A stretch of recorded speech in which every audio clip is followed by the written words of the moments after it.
салом дӯстон, умедворам хубу тансиҳат ҳастед. дар навори имрӯза оиди кори рӯдаҳо ба шумо маълумот медиҳам. шояд шумо дуруст хӯрок хӯред, витамин истифода баред, худро нигоҳубин кунед. аммо агар рӯдаҳоятон хуб кор накунанд, ҳамаи ин метавонад фоида надиҳад. рӯдаҳо танҳо барои ҳазм кардан нестанд.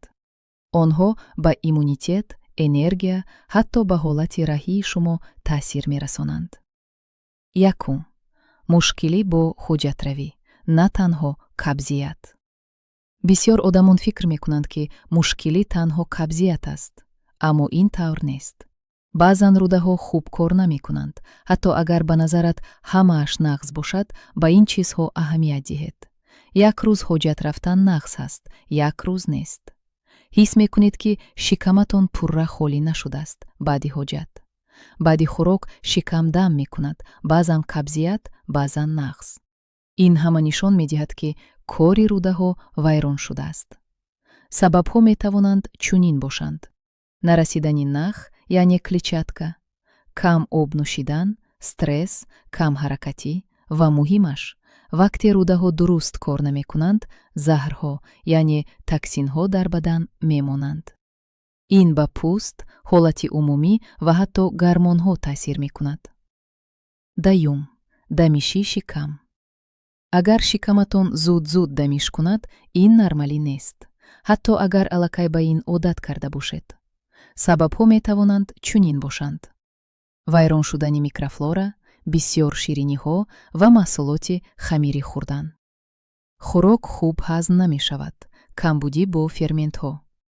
вақте хӯрок дуруст ҳазм намешавад, он дар рӯдаҳо мепӯсад.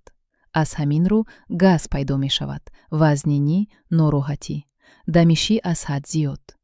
ин сигнал аст ки рӯдаҳоатон корро дуруст намебаранд. ва ин танҳо нороҳатӣ нест.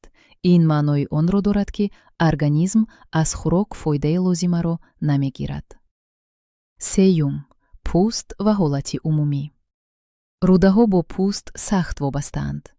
агар рӯдаҳоатон хуб кор накунанд, ин дар пӯст дида мешавад. масалан, доначаҳои зиёд, ранги хираи пӯсти рӯй, акне, хеле равғанин ё хеле хушк будани пӯст. чунки рӯдаҳо мисли филтр кор мекунанд.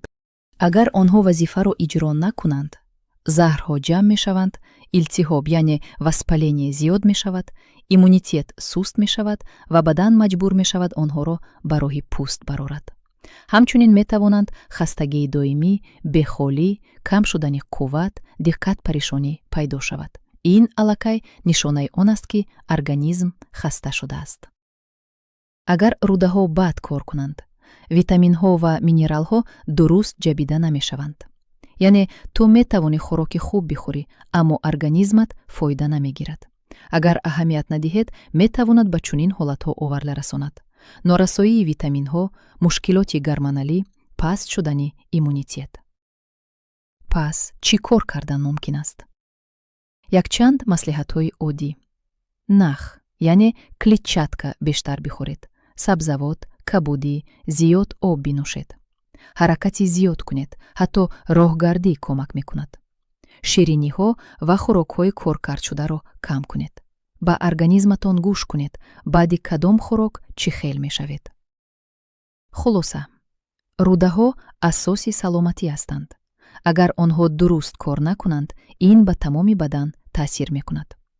агар шумо ҳадди аққал яктои ин нишонаҳоро дар худ бинед, ин аллакай сигнал аст.